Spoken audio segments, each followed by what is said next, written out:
Hello friends, welcome back to my channel Priyanka's ব্লগে তোমাদের অনেক অনেক ওয়েলকাম। তো তোমরা সবাই কেমন আছো? আশা করি অনেক অনেক অনেক ভালো আছো। তো অনেক দিন পর আমি তোমাদের সামনে চলে আসলাম আজকে একটা রান্নার ভিডিও নিয়ে। একদম ঘরোয়াভাবে কী করে দেশি মুরগির মাংস আমি রান্না করছি, তো সেটাই আমি তোমাদের সঙ্গে শেয়ার করছি। তো দেখো, দেখে বুঝতেই পারছো, এবং ঘরে থাকা সামান্য কিছু উপকরণ দিয়েই কিন্তু আজকে আমি রান্নাটা করব। তো দেখো, এখানে আমি সমস্ত কিছু মশলা এখানে কুচিয়ে নিয়েছি। পেঁয়াজ কুচি, পাকা লঙ্কা, আদা কুচি, রসুন, কিছুটা শুকনো লঙ্কা। তো এখানে অনেকটা পরিমাণে নিয়েছি, কারণ চিকেনের পরিমাণটা একটু বেশি। দেখো, পেস্ট করে নিচ্ছি। তো দেখো, আমার পেস্ট হয়ে গেছে। এবার এখানে দেখো মাংসগুলো রয়েছে, এবার মাংসগুলোকে আমি ম্যারিনেট করব। দেখে বুঝতেই পারছো এখানে পরিমাণটা কিন্তু অনেকটাই আছে চিকেনের, তো সেই জন্য আমি মশলাটা একটু বেশি নিয়েছি। তো তোমরা যে যেরকম কোয়ান্টিটি আছে সেই অনুযায়ী মশলাটা নিয়ে নেবে। তো দেখো, এখানে আমি প্রথমেই আদা বাটা, রসুন বাটা দিয়ে দিচ্ছি। এটা আমি আমার পরিমাণ মতো দিয়েছি আমি, তোমরা তোমাদের পরিমাণ মতো দিও। আর এখানে দেখো, শুকনো লঙ্কা বাটাটা আমি দিয়ে দিচ্ছি। পাকা লঙ্কা, শুকনো লঙ্কা একসাথে বেটে রেখেছিলাম, তো সেটাকে আমি দিয়ে দিচ্ছি। দেখো, অনেকটা কিন্তু দিয়েছি, কারণ একটু ঝাল ঝাল হবে মানে রেসিপিটা। তারপর এখানে হলুদ গুঁড়ো,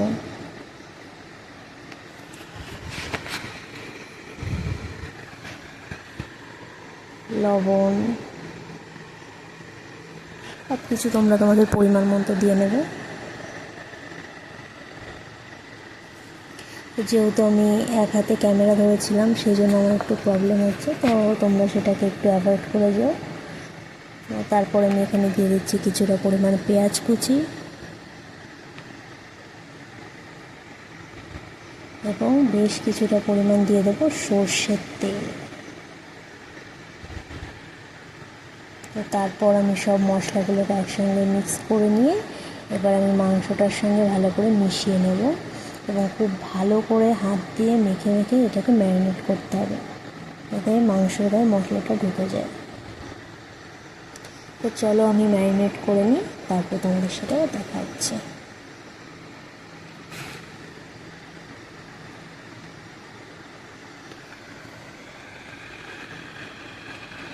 দেখো, মাংসটা আমার ম্যারিনেট করা হয়ে গেছে, তো এটাকে আমি এখন আধা ঘন্টার জন্য রেখে দেবো। তো দেখো, এই যে আমার ফাইনাল ম্যারিনেট করা হয়ে গেছে, ফাইনাল লুক এটা।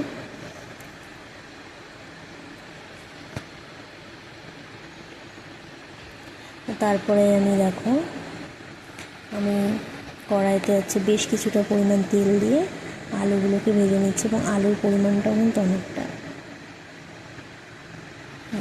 আলুগুলো খুব সুন্দর করে লাল লাল করে ভেজে নেবো, একটুখানি লবণ, একটুখানি হলুদ করে দিয়ে। আর রান্নাটা কিন্তু আজকে পুরোটাই কাঠের উনুনে হচ্ছে, আর টেস্টটা কিন্তু হবে অসাধারণ।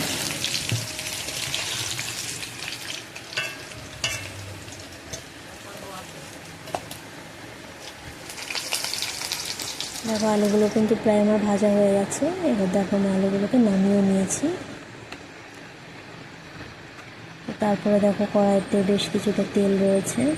আলু ভেজেছিলাম যে তেল দিয়ে আরও আমি কিছুটা পরিমাণ তেল অ্যাড করে দিচ্ছি।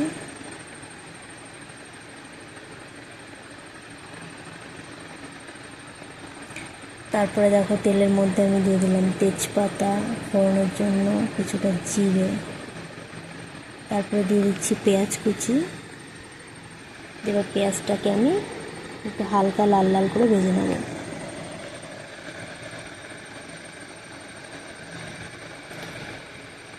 এক হাতে ক্যামেরা রয়েছে, ওই জন্য একটু অসুবিধা হচ্ছে দেখতে,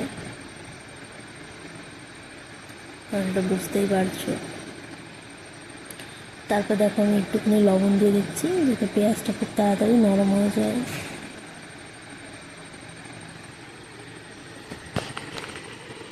আর একটুখানি হলুদ দিয়ে দিচ্ছি।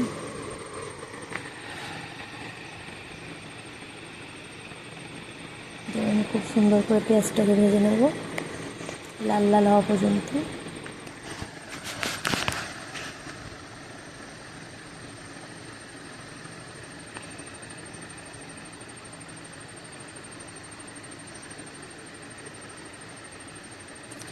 দেখো পেঁয়াজটা কিন্তু অনেকটাই ভাজা হয়ে গেছে আমার।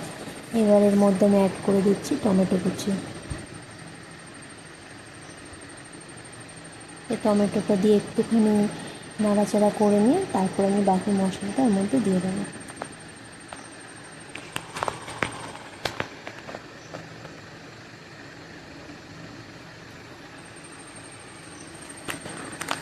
তো দেখো তারপর আমি বাকি যে মশলাটা পেস্ট করা ছিল, আদা, পেঁয়াজ, রসুন, এগুলো জিরে, এগুলো আমি দিয়ে দিচ্ছি।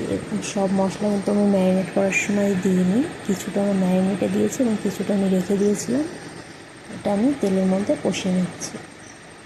তো এইভাবে তোমরা একবার বানিয়ে খেও, খুবই ভালো লাগবে খেতে, খুবই সুন্দর টেস্ট হয়। আর তোমরা কীভাবে করো সেটাও আমাকে কমেন্টে জানিও। তো দেখো মশলাটা থেকে আমার অনেকটাই তেল ছেড়ে দিয়েছে। এবার আমি এখানে দিয়ে দিচ্ছি লঙ্কা বাটা, পাকা লঙ্কা, শুকনো লঙ্কা। তো সেটা দিয়েও আমি ভালো করে কষিয়ে নেব। ধোয়ার জন্য কিছুই দেখা যাচ্ছে না ঠিক করে, প্রচণ্ড ধোয়া হচ্ছে।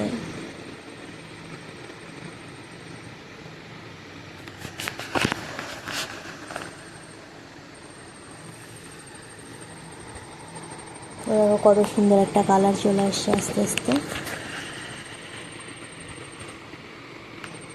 আমি সুন্দর করে মশলাটাকে কষিয়ে নেব বেশ কিছুক্ষণ ধরে।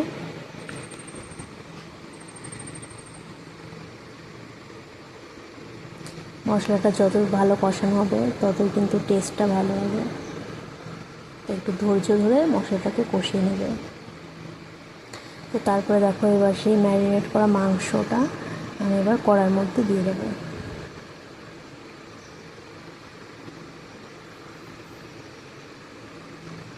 দেখো আমি ঢেলে দিচ্ছি ম্যারিনেট করা মাংসটা।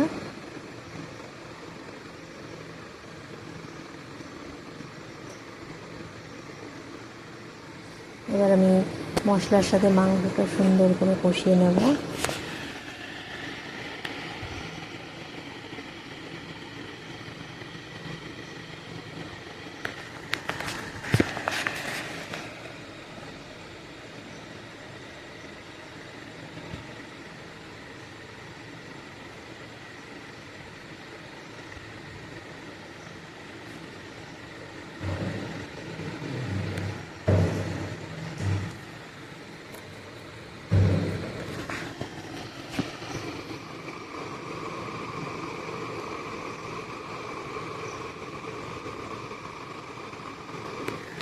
তো তারপর দেখো আরও বেশ কিছুটা টমেটো কুচি আমি দিয়ে দিলাম এবং মাংস রাখার যে পাত্রটা ছিল সেটা দিয়ে আমি একটুখানি সামান্য জল দিয়ে দিয়েছি যাতে এটা লেগে না যায়।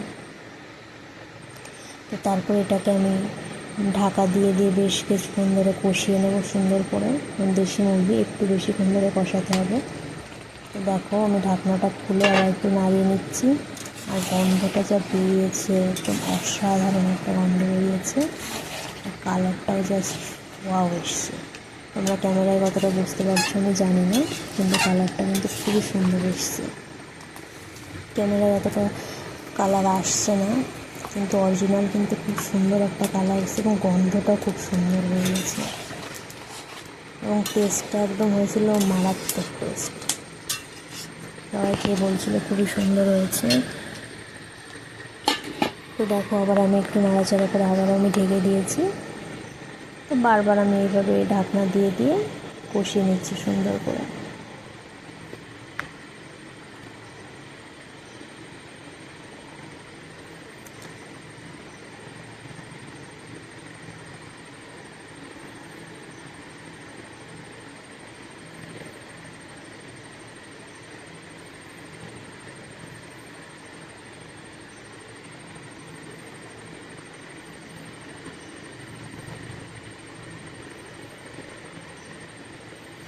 আলুটাও আমি দিয়ে দিয়েছি মাংসের মধ্যে। আলু দিয়ে মাংস দিয়ে একসাথে কষাচ্ছি।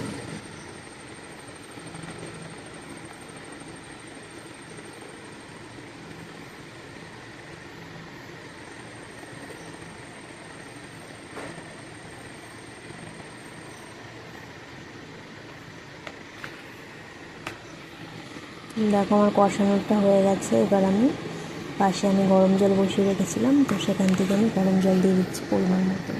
এবং তোমরাও চেষ্টা করবে একটু গরম জল অ্যাড করার, তাহলে টেস্টটা আরও বেশি সুন্দর আসবে। তো পরিমাণ মতো জল দিয়ে দিয়েছি। এবার আমি এটাকে ঢাকা দিয়ে বেশ কিছুক্ষণ ধরে রান্না করে নেব। তো আমি তো এইভাবে রান্না করলাম, তো তোমরাও আমাকে জানিও তোমরা কে কীভাবে রান্না করো। আর একবার এইভাবে একটু রান্না করে খেও, তো দেখবে খুব সুন্দর লাগবে খেতে। তারপর দেখো এখানে আমি গোটা গরম মশলা থেতো করে নিয়েছি, এবার সেটাকে আমি বেটে মাংসের মধ্যে অ্যাড করব। তো ফাইনালি আমার মাংস রান্না কমপ্লিট হয়ে যাবে।